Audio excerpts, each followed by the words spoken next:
Hello there, Wolverines. How is everyone doing? It is almost Christmas time, and I want to wish you all a very, very Merry Christmas. And because it's Christmas, the Fifth Circuit Court of Appeals has given us a decision, which is an early Christmas present for some people if you live in the Fifth Circuit at least. So let's go ahead and talk about this case.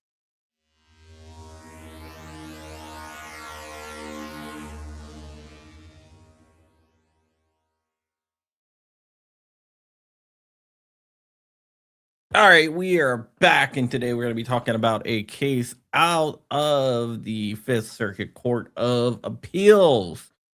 And that case is a case known as United States versus Edward Cockerham. Okay, so we're going to break down who Edward Cockerham is, exactly what he was charged with, and what the Fifth Circuit said.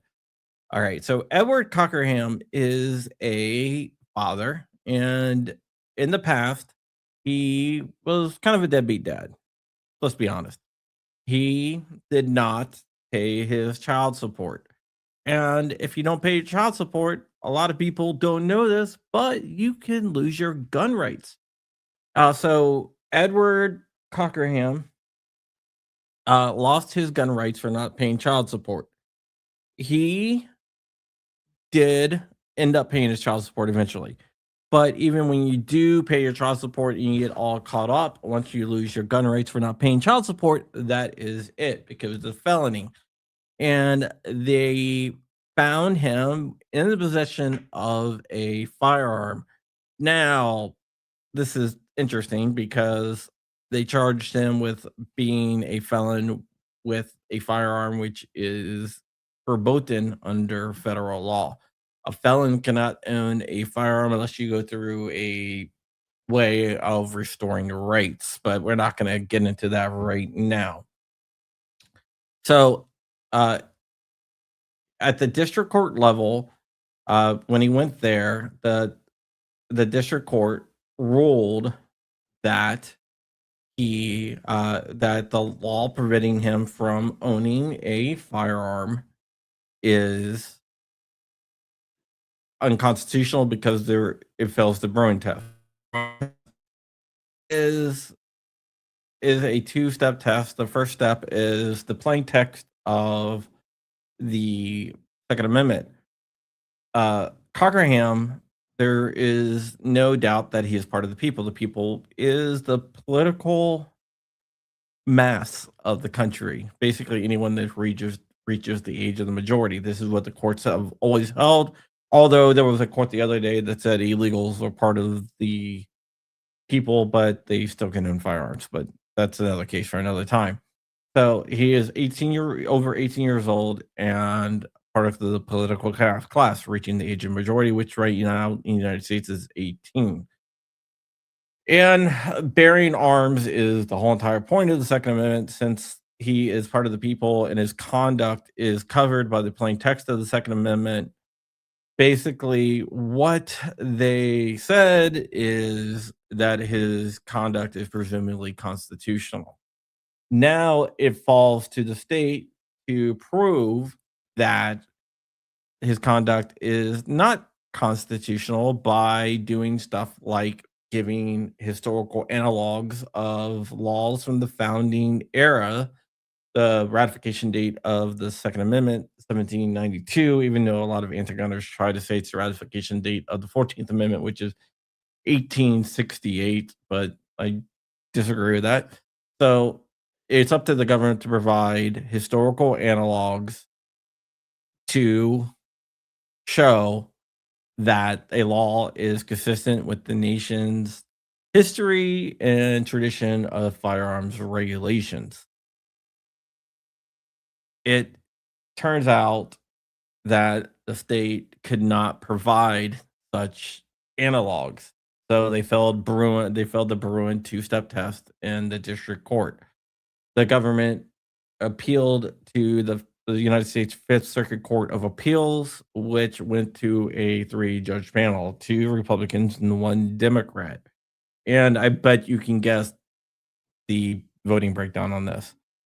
But by a margin of 2-1, the panel decided that the law banning nonviolent felons from owning firearms fails the Bruin test and therefore is unconstitutional. The Fifth Circuit has also given us Rahimi, but Rahimi was kind of a violent guy, so the Supreme Court said that you can disarm him temporarily until he's no longer a danger to himself or others. And there is no doubt that Cockerham was not a danger to himself or others. He had no violent convictions, no violent crimes, and was not a violent person. So what they said was because he shows no violence and there's no danger inherent risk of him owning a firearm that is more than anyone else owning a firearm, that it is presumably constitutional that he's allowed to own guns, and the law preventing him from owning guns is unconstitutional. So he wins at the Fifth Circuit, which is a good thing. The government takes a loss in this case. Actually, he lost at district court, sorry, and the government won at district court, so I got it kind of messed up. So what happens now is that the government has a couple different options here. They can ask for the Fifth Circuit to take the case en banc, which would bring it up to the full Fifth Circuit bench. All 16 members of the Fifth Circuit would hear the case, but as we saw in Rahimi, we kind of know what the Fifth Circuit would do to, as far as we can know. And they would probably back up the panel's decision here. So the government can do that, which they might just to try to stall the case a little bit. Or they can go ahead and skip the en banc because chances are they're going to lose at the en banc and file for what's called a writ of certiorari. A writ of certiorari with the Supreme Court is a petition to the Supreme Court to take up the case. What I think would happen on that is it probably get denied, to tell you the truth. But I don't think the government is going to do that because if it goes up to the Supreme Court, and we already know that the Supreme Court and Rahimi said that you can disarm someone, but only temporarily as long as they're a danger to themselves or others, the Supreme Court would probably fine for Cockerham in this situation because he's not a danger to himself or others. And being consistent with Bruin would assure that the Supreme Court would rule in his favor. Right now, because of the Supreme Court ruling in the Trump case, this injunction, or whatever you want to call it, this decision only affects the Fifth Circuit. If the government takes this all over to the Supreme Court and the Supreme Court rules against the government, it would be nationwide. And I don't see that the government wants that to happen. And so I think the most likely situation is that they ask for an en banc, it goes to en banc, and they lose, and they don't file for a writ of certiorari.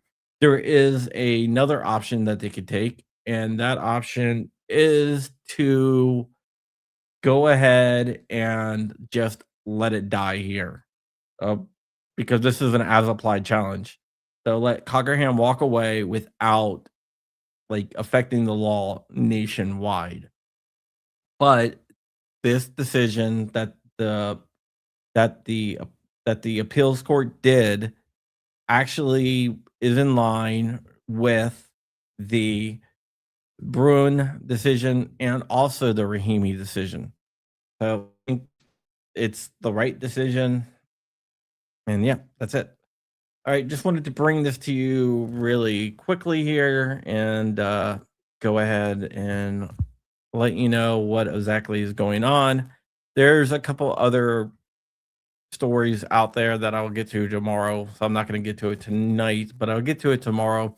One dealing with the Clyde letter. If you don't know, Clyde and 31 other members of Congress issued a letter trying to tell the DOJ to stop its defense of the NFA. We'll talk about that tomorrow. And also the changing of marijuana from a Schedule 3 or Schedule 1 to a Schedule 3. And that actually might affect people's gun rates on marijuana. So we'll talk about that tomorrow too. But as of right now, we are gonna get out of here, and with that, we're done. All right, bye bye. Oh, by the way, there is a button that you can hit hype if you're watching this on a replay. Hit that hype button. It apparently helps. I don't know exactly what it does, but it does something. All right, bye.